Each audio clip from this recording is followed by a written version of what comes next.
When an irresistible force beats an immovable object, something's got to give.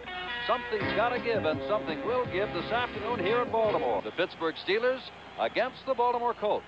Force, the number one offense in the National Football League, that of the Baltimore Colts. The immovable object, the number one defense in the National Football League, that of the Pittsburgh Steelers. The Baltimore Colts this year scored 417 points. The Steelers only gave up 138. Total yardage this year, a club record for Baltimore, 5,236. But the Pittsburgh defense gave up about 2,000 yards less. Yards rushing, 2,309 ground out by Baltimore, but only 1,457 given up in for Baltimore on 3rd and 8.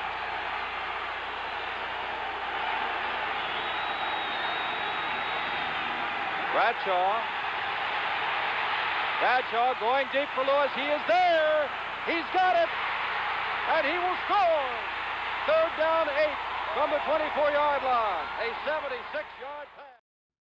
It was Art Rooney who founded the Pittsburgh Pirates in 1933 at the age of 32. In 1942, the team name was changed to the Steelers. 3rd and short. You wonder on this short yardage situation whether or not Jones will actually throw. He's set up to throw and is going to throw. Again looking for Mitchell and has him. First down. Run out of bounds by Glenn Edwards, number 27. First down as they move into Steeler territory at the 47. Lydell Mitchell was a dynamite dual-purpose running back who was a 3-time Pro Bowler, twice led the NFL in pass receptions, and had 3 consecutive 1,000-yard rushing seasons in 14-game schedules, which really meant something back then.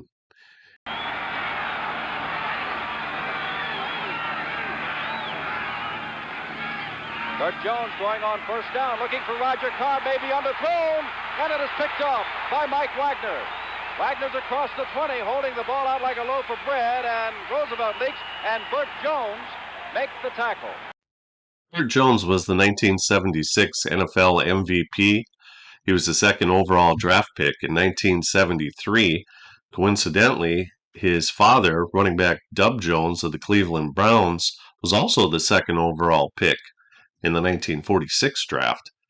His father once scored 6 touchdowns in a single NFL game. Burt led the NFL with 3,104 passing yards and a yard per attempt average of 9.3, which is 7th best all time. He threw 24 touchdowns with only 9 interceptions.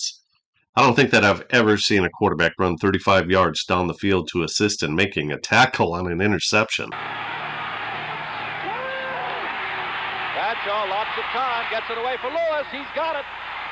First down across the 50. And we talked about the fact that Bradshaw has not had a great year, injury and other problems. He's having a great first quarter thus far.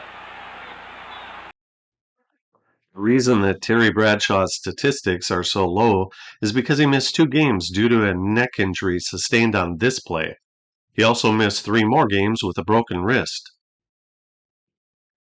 Joe Turkey Jones received a 15-yard unnecessary roughness penalty on this.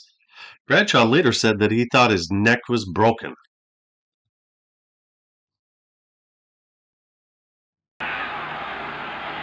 Jones to throw on first down. Excellent protection. Niles decides to run.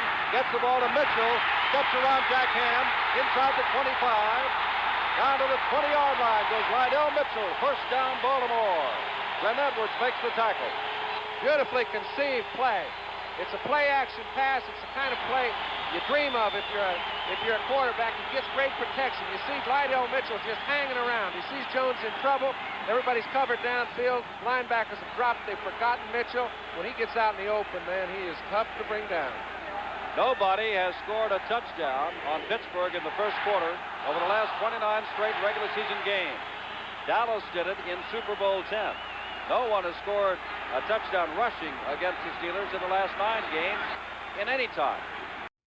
What? No team had scored a first quarter touchdown against Pittsburgh in the last 29 regular season games? And no rushing touchdowns given up in the last 9 games? Talk about dominance. That 1976 Steelers defense was one of the greatest of all time.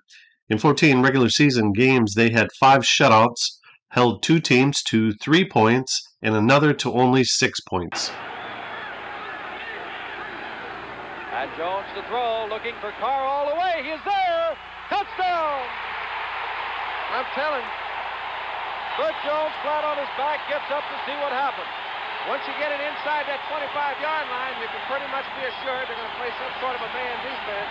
Jim Simpson with John Brody, and there's the touchdown maker. 11 touchdowns during the regular season, 1,112 yards. The only Baltimore Colts to go over 1,000 yards aside from Raymond Berry.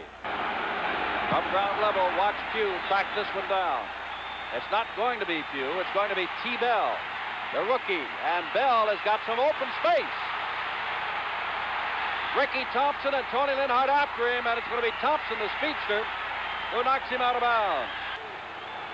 He's very effective. Number 46 comes in. He is very strong. Third down, Reggie Harrison, touchdown. And a big hole for him to ramble through. The cornerback Mumford had to try to close it down. And you can see just how important your special teams are. It's very simple. Bell set this touchdown up with a great return of a kickoff. Just changed the momentum flow of the whole. Franco Harris, they love to get him straight ahead, and he is murder when he does. There he goes. Olam's going to have to try to slow down the express if he can. And he does inside the 5-yard line. Second down. Harrison again blocks, gets down to the 1. Looks like the ball is loose. Ball belongs to Baltimore. The Colts. Reggie Harrison fumbles. I believe that's Stan White, 53 down the bottom, and he's the one that gets up with it. 5:14 to go. First half. Baltimore deep in its own territory and trailing the Pittsburgh Steelers 16-7. I think that this is a super cool camera shot. It's from the view of a running back looking straight at the defense. Seems like you don't get views like this anymore. This time Pittsburgh gets the ball.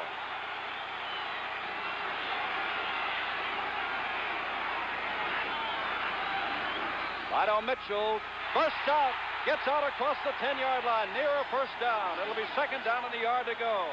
59 seconds to go in the half. Bradshaw with time looping. Oh, Swann's by himself. Mumford fell down, touchdown.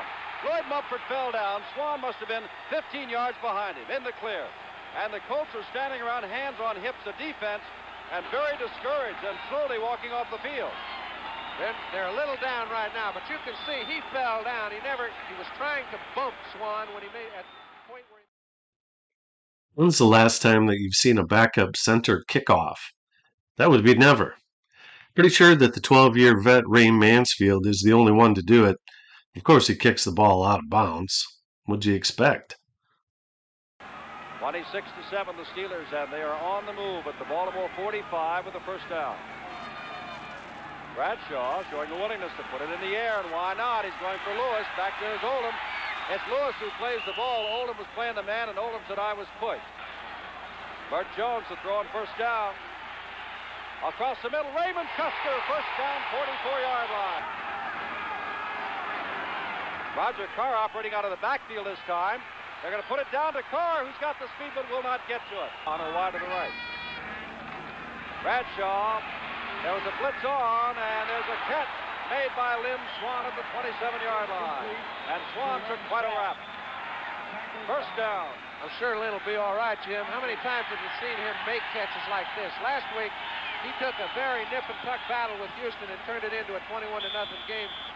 Similar pattern. He got underneath, the ball was thrown, came right into the crowd. Toughest pattern a receiver has to catch.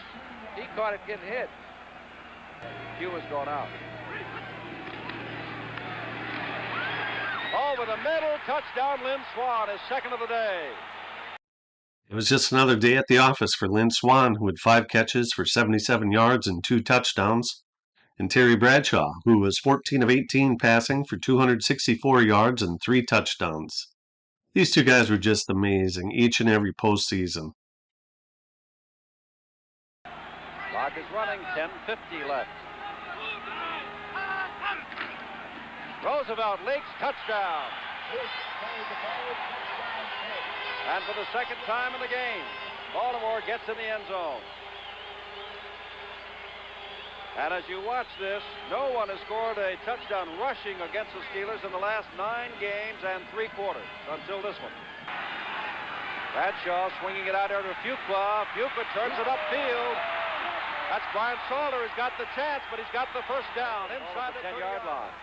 Bradshaw hands to Reggie Harrison, bursts up the middle, touchdown. Reggie Harrison, his second of the day. And the Steelers can count their tickets to Oakland. Yes, sir. When you get somebody down, stomp on them. That's an old cliche, but it sure applies. Their offensive line is running the defense of Baltimore right out of the ballpark, and the running backs are doing the rest.